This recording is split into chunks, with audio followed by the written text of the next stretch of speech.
so in leading the Happier Lives Institute, we're combining two quite simple ideas. So this idea of effective altruism, how can we do the most good we can? So doing good is good, doing more good is better. How can we have the biggest impact?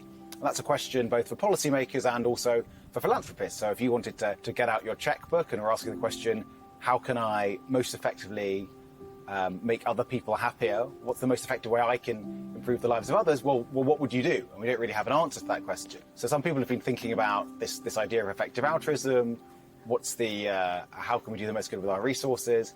But that thinking hasn't yet been connected with the research which is happening here on people's well-being. So if you're trying to find the most effective ways to do good, but you're looking at well-being, do you get a different answer? If you're trying to help people alive today, one thing you might think is about the most impactful action you could take would be, if you're donating your money, would be cash transfers to very poor people in say sub-Saharan Africa.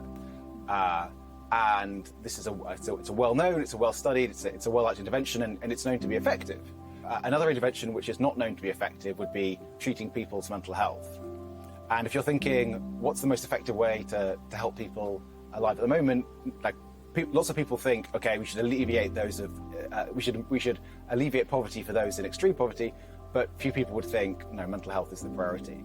But in fact, some research we've done with some collaborators at the University of Oxford is really doing a really thorough deep dive on comparing these. So we looked at studies on cash transfers, we looked at studies on treating mental health, we looked at studies on treating depression, both in low-income country contexts, and we find, amazingly enough, that treating depression is not just better, it's 10 times more cost-effective than cash transfers. So this turns ordinary thinking on its head. It's quite a big deal. It shows that what we think makes lives better and actually what really does can be quite different. And that's why we need to do the research onto well-being to find out what those things are.